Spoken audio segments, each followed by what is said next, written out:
Bueno, continuamos. Este ya es el tercer video. Le voy a dar de afán porque la verdad está muy largo ya. Tres videos. Entonces, profe, téngame paciencia, qué pena con usted. Bueno, entonces la suma de fracciones se lleva a cabo dependiendo del tipo de fracción que se nos presente. Suma de fracciones propias e impropias de igual denominador. La suma de fracciones más sencilla es aquella donde los denominadores de cada fracción tienen en común el mismo número. Esas son las homogéneas, ya que el proceso de la suma se basa en sumar los numeradores y dejar el mismo denominador. Entonces, ¿qué quiere decir? Que si nosotros tenemos en la parte de abajo el denominador y tenemos una suma y el denominador es el mismo, lo que tenemos que hacer es dejar el mismo denominador y sumar los numeradores. En este caso, 4 sextos, 3 sextos, 8 sextos. Entonces nos daría, dejamos el mismo denominador, o sea, los sextos. Y arriba 4 más 3 más 8, que esto nos da 15 sextos. No se puede simplificar. Entonces vamos a seguir. Bueno, voy a volver aquí un momentico. No debería, pero me voy a volver porque no se puede simplificar. Simplemente porque para poder simplificar se debe servir para los dos. Y en este caso, el mismo número que nos serviría para el 15 no nos va a servir para el 6. Entonces, por eso se deja como está. Seguimos. Entonces, un segundo por acá, que esto está un poquito descuadrado, pero ya cuadra. Entonces, la suma de fracciones propias e impropias de diferentes denominadores. Para sumar fracciones de distinto denominador debemos seguir el proceso que se indica a continuación. Entonces, yo voy a explicar ese proceso con el ejemplo mejor porque si no nos quedamos. Lo primero que hay que hacer es encontrar el mínimo común múltiplo, ¿no? Aquí está mal escrito porque es en minúscula, es mínimo común múltiplo en minúscula. Pero entonces tenemos el ejemplo de 2, 4 y 3, que estos serían los denominadores. Que, bueno, no tengo aquí el ejercicio, pero bueno, vamos a hacer de cuenta que tenemos una suma de tres cifras, de tres fracciones y que los denominadores son 2, 4 y 3. Entonces empezamos a simplificarlos para sacar el mínimo común múltiplo. Entonces, de 2, empezamos por el menor. Entonces le sacamos mitad, que es 1, ya aquí quedaría simplificado. De 4 es 2, de 3 no se puede, lo dejamos como está. Volvemos y le damos de 2 para quitar aquí el 2 para simplificarlo, quedaría 1. Y ya de 3 ponemos el 3, entonces quedaría 1. ¿Qué hacemos? Lo multiplicamos entre sí, entonces 2 por 2, 4 y 4 por 3, 12, tal como lo vemos acá. ¿De acuerdo? Vamos a seguir. Acá explica bien. Y tenemos aquí el ejercicio con los denominadores. Entonces, ¿qué hicimos? Ya sacamos el mínimo común múltiplo, que es 12. Entonces, lo que debemos hacer es, armamos tres fracciones diferentes. Tenemos el mínimo común múltiplo, que es 12, lo multiplicamos por cada denominador, ¿cierto? Entonces, 12 por 2, perdón, 12 dividido en 2. Entonces, ¿cuánto es 12 dividido en 2? Es 6. Y lo multiplicamos por el numerador. Entonces, 6 por 1, 6. Entonces quedaría 6 doceavos.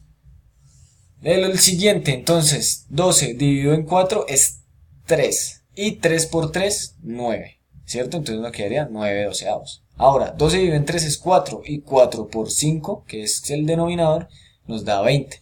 Esto entonces nos da 6 doceavos más 9 doceavos más 20 doceavos. ¿De acuerdo? Entonces aquí ya terminamos la operación con la suma. 6 más 9 más 20. Esto nos daría 35 doceavos. ¿Cierto? Esto lo mismo aquí. No podemos simplificar porque pues ni se le puede sacar mitad ni le podemos aplicar tercera. Entonces, seguimos. Ahora la resta. Se maneja el mismo proceso que para la suma. Lo único que cambia obviamente es el signo, ¿no? Entonces, lo mismo, aquí tenemos que buscar mínimo común múltiplo para los que sean de diferente denominador. Si son de mismo denominador, entonces simplemente dejamos el denominador y restamos los numeradores. ¿Sí? Bueno, vamos a seguir. Ok, creo que ahí tuve un error, pero vamos a seguir y aquí lo vamos resolviendo. Bueno, entonces acá tenemos un ejemplo. Donde el mínimo común múltiplo de 8, 6, de 8, 2 y 6 es 24. Bueno, acá lo sacamos de una manera más fácil, ¿no? Pero bueno. Entonces, Lo mismo, 24 dividido en 8, 3, 3 por 5, 15, 15, 24. 24 dividido en 2, entonces es 12, 12 por 3, 36.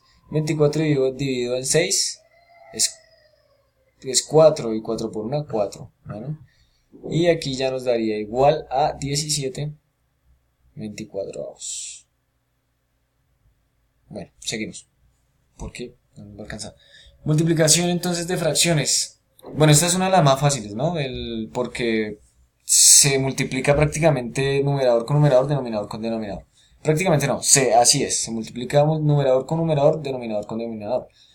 Entonces el producto o multiplicación de fracciones es otra fracción cuyo numerador es el producto de los numeradores y su denominador el producto de los denominadores. Bueno, aquí lo confunde a uno un poco bueno, nos confunde sí, ¿cómo se diría?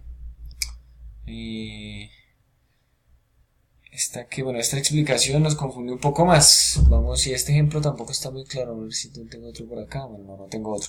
Pero el caso es que como lo vemos, el numerador aquí es 3, 3 sobre 8 y 5 sobre 4. Me disculpo por el ejemplo. Tal vez lo hice de afán y no debe haber sido así, pero bueno, sigamos. Entonces, 3 por 5, 15 y 8 por 4, 32. 15 sobre 32, o sea, 15 32 avos. ¿De acuerdo? Es numerador por numerador, denominador por denominador. Seguimos.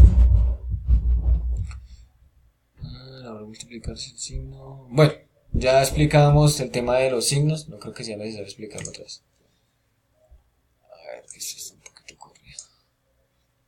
Entonces ahora multiplicación de fracciones por un entero. Las fracciones tienen su complejidad por el tema de los enteros, ¿no? Entonces pues aquí hay una serie de ejemplos de cómo se debe convertir un entero en una fracción, ¿cierto? Entonces pues para multiplicar fracciones donde una de ellas tiene un entero basta con convertir ese entero en fracción. Esto se hace poniendo 1 como denominador del entero y realizar la multiplicación directa. Numerador por numerador y denominador. Entonces, ¿qué quiere decir? Que si yo tengo 3 octavos por 4 como se ve aquí, entonces lo que hago es simplemente ponerle ese 1 abajo como denominador al 4, ¿cierto? Para que entonces podamos multiplicar. Entonces ahí ya podríamos multiplicar 3 por 4, 12 y 8 por 1, 8. Y quedaría 12 octavos. Entonces sigamos.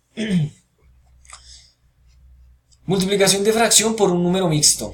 Entonces, para multiplicar fracciones con números mixtos se recomienda pasar la fracción mixta a impropia y después realizar la multiplicación de fracciones. ¿Qué quiere decir? Aquí tenemos 3, 2 octavos por 5 tercios.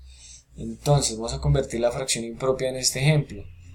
¿Qué quiere decir? Que multiplicamos 3 por 8, 24, ¿cierto? Dejamos el mismo denominador y subimos el 24 de lo multiplicado y se lo sumamos al numerador. ¿Sí? 3 por 8, 24 y quedaría 24 más 2. ¿Cierto? Entonces 24 más 2, 26 octavos por 5 tercios. Ya lo multiplicamos entonces de la manera normal.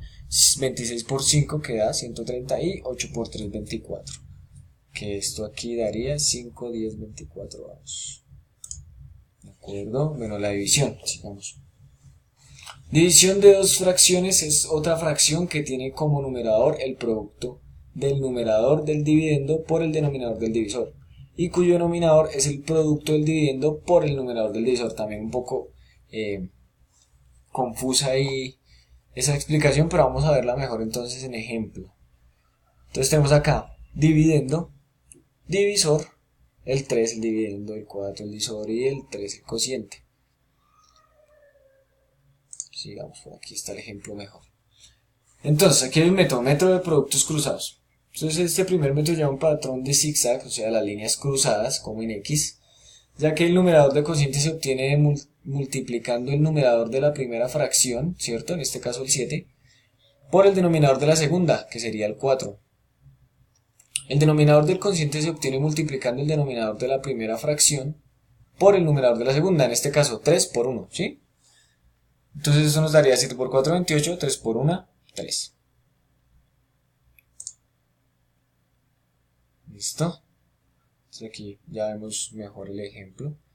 Entonces bueno, este método se caracteriza por invertir la segunda fracción pasando el numerador a la posición del denominador y el denominador a este es el método del inverso, ¿no? Qué pena, no les dije. Bueno, el método del inverso, bueno, Es otro método, pero nos va a dar el mismo resultado, no nos tiene que dar el mismo resultado, simplemente es para, pues para las personas que de pronto le quede un poco más fácil, lo voy a explicar rápidamente porque nos va a cansar el tiempo.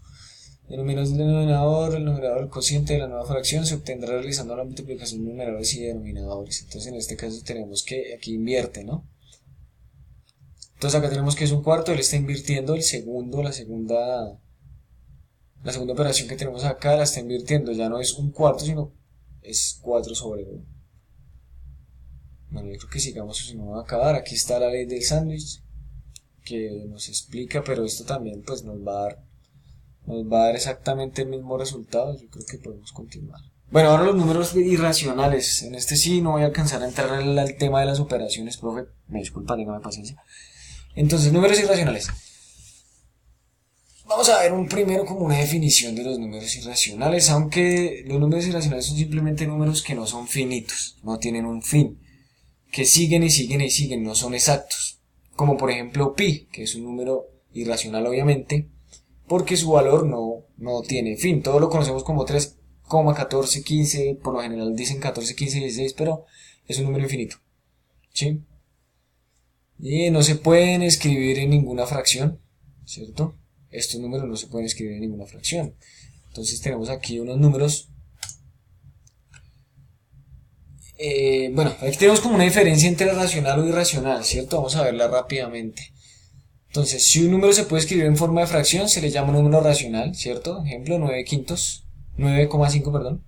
Se puede escribir en forma de número racional de la siguiente manera, 19 medios igual 9 quintos. Entonces esto no lo haría un número irracional. Aquí tenemos otros ejemplos. Vamos a ver rápidamente. Sigamos. Bueno, los números más comunes tenemos acá, ¿cierto? Los números como más famosos, no más comunes, sino más famosos del tema de los números irracionales, números no finitos, que son el pi, que es un número irracional pues muy famoso. Se ha calculado más de 1 millón de cifras decimales y sigue sin repetirse. Que siguen sin repetirse, ¿no? Entonces, bueno, ahí tenemos el ejemplo y muestra como los primeros números. Tenemos el número Euler, ¿cierto? Otro número irracional que es muy famoso. Y acá, bueno, dice que ha calculado muchas cifras, ningún patrón, bueno, no tiene fin. Este número también, la razón de oro, también un número irracional, vemos el ejemplo. Y muchas, no todas de las raíces cuadradas o cúbicas, bueno, cúbicas, etcétera, también son irracionales. Tenemos aquí unos ejemplos como lo son la raíz de 3 y la raíz de 99. Bueno, tenemos aquí las operaciones. La verdad, no voy a entrar a tocar ese tema. Pues, básicamente ya vimos las operaciones en más de un conjunto de números. Espero, profe, me tenga paciencia, es mi primer video, ha sido muy difícil y muchas gracias por la atención. Gracias por el tiempo que se dedica para ver estos videos. Pido disculpas, sé que se puede hacer mejor. Trataré de mejorar. Muchas gracias. Y nada, aprendizaje 100%. Vamos pues con todo. Muchas gracias.